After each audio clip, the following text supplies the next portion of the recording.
नमस्कार मित्रांनो, मी आहे बालाजी शिंदे. तुम्ही पाहत आहात Balaji Shinde blogs YouTube channel. तर आज आपण जाणार आहोत भारतातील पवित्र नगरी म्हणजे उज्जैन नगरी. तर चला मग प्रवासाला सुरुवात करूया. तुम्ही बघू शकता मित्रांनो, आपले मंडळी ट्रेनमध्ये बसून घेतलेले आहेत.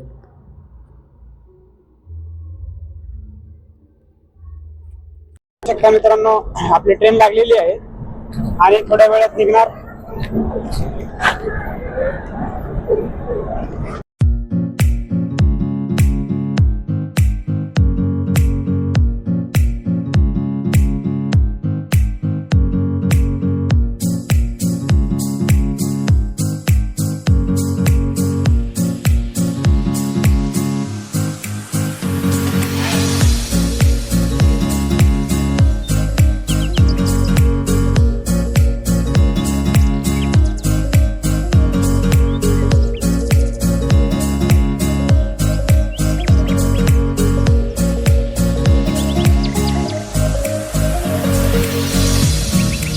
मित्रांनो, आपण आता सध्या पोहोचलो आहोत उज्जैन रेल्वे स्टेशनला.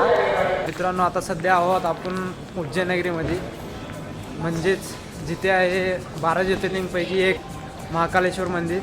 तर आता आपण ऑटो बुक केलं आहे, ऑटो घेऊन जाणार आहे. मित्रांनो, आता आपला ऑटो वगैरे आलेला आहे. आपण जाणार आहोत हॉटेल स्टेसाठी. हॉटेलला गेल्यावरती फ्रेश वगैरे होऊन जाणार आहोत मंदिराकडे. तर चला मग जाऊया.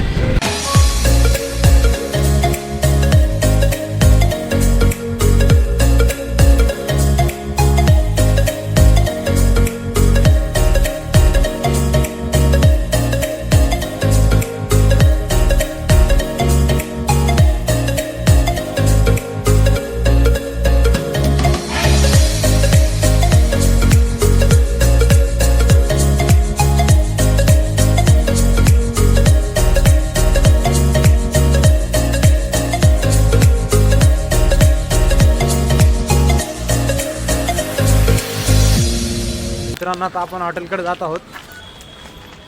तर मित्रांनो, ही आहे आमची रूम. आता आम्ही इथं फ्रेश वगैरे होऊन जाणार आहोत मंदिराकडे. तर चला मग फ्रेश होऊया. तुम्ही बघत आहेत आम्ही उज्जैनला पोहोचले सकाळी. आता आंघोळ बिंघोळ केले.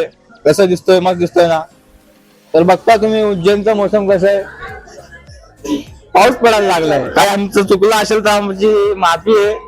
महादेवाला जरा माफ करा, पाऊस बंद करा, सुकून मध्ये दर्शन घेऊ द्या. तर बघू शकता आपला ऑटो आलेला आहे. आपले मित्र परिवार बसून घेत आहेत ऑटोमध्ये. आपण आलो दर्शनासाठी मंदिराकडे. तर इथून आपण जाणार आहोत मंदिराचे दर्शन घेण्यासाठी. तुम्ही बघू शकता भाविकांची गर्दी किती आहे. इथं रोजच हजारोपेक्षा जास्त भाविकांची गर्दी असते. पादयात्रा सोडून आपण निघूया दर्शनासाठी. हे बघू शकता मित्रांनो, VIP दर्शनासाठी पास भेटतं इथं. आता आम्ही फुलं वगैरे घेतले, दर्शनासाठी निघायचं. हे थोडं फोटोशूट वगैरे करत आहेत.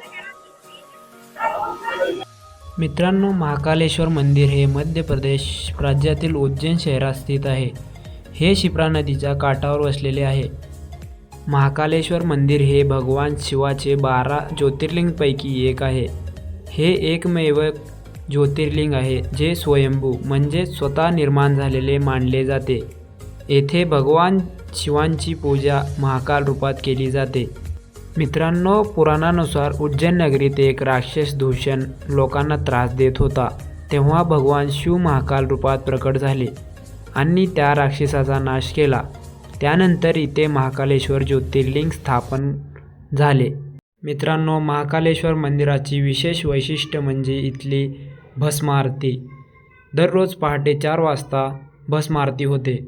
भगवान शिवांना भस्म म्हणजेच विभूती अर्पण केली जाते. महाकालेश्वर मंदिर हे उज्जैनचे मुख्य आकर्षण आहे. येथे येणारे भाविक धार्मिक शांती, सकारात्मक ऊर्जा, आध्यात्मिक समाधान प्राप्त करतात. मित्रांनो, हे आहे जनरल दर्शनासाठी जाणारी रांग आहे इथून. तर तुम्ही बी इथून जाऊ शकता. तर आम्ही आता मध्ये जात आहोत दर्शनासाठी.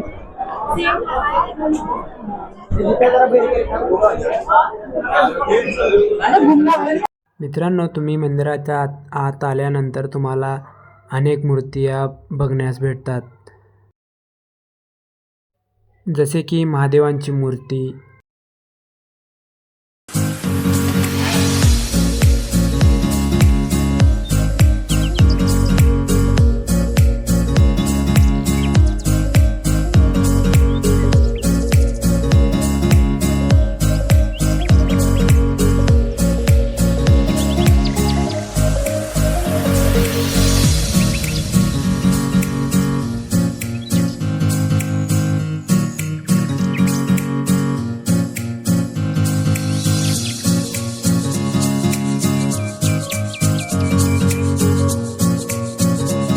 हा मेन दरवाजा म्हणजेच मुख्य प्रवेशद्वार आहे मंदिराचा.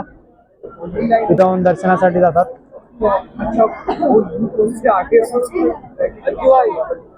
बघू शकता आज रविवारची गर्दी किती आहे.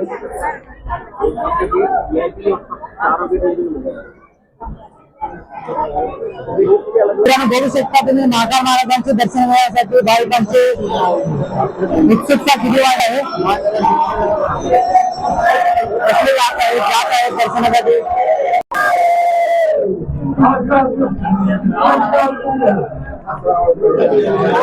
बघू शकता मित्रांनो गर्दी.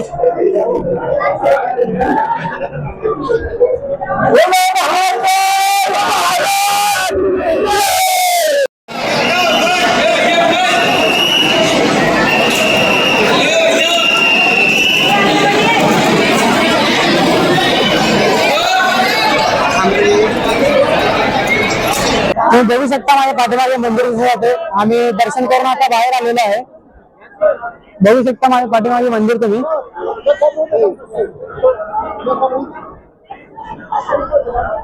हे सर्वांचे दर्शन झाले. भाविक आहेत सर्वजण दर्शन करून बाहेर आलेले आहेत. आता इथून पुढे जाणार आहेत. चला मग आपण ते जाऊ पुढच्या दर्शनासाठी. तर चला मग.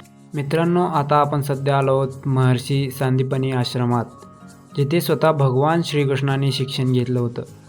हा आश्रम म्हणजे फक्त एक पर्यटन स्थळ नाही, तर भारताच्या गुरुकुल शिक्षण पद्धतीचं जिवंत उदाहरण आहे. महर्षी सांदीपनी हे श्रीकृष्ण, बलराम आणि सुदामा यांचे गुरु होते. इथे वेदशास्त्र, शस्त्रविद्या, नीतिशास्त्र आणि जीवनासाठी आवश्यक असलेलं व्यवहार ज्ञान दिलं जात होतं.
जो भी बच्चा पढ़ता लिखता ना हो, घर में ज्यादा ग्रोथ गुस्सा करता है.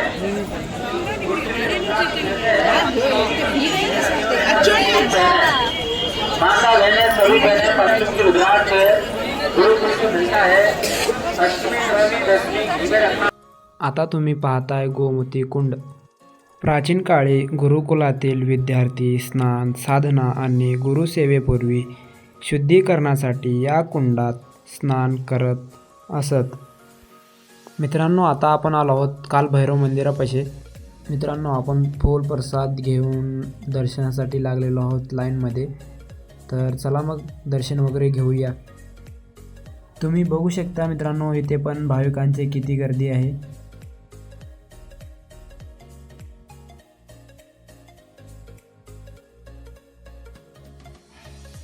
मित्रांनो, आता आपण आलो आहोत महामंगळ श्री अंगारेश्वर महादेव मंदिर येथे. तर बघू शकता मित्रांनो, भक्त येथे श्री अंगारेश्वर महादेव मंदिराची पूजा करत आहेत.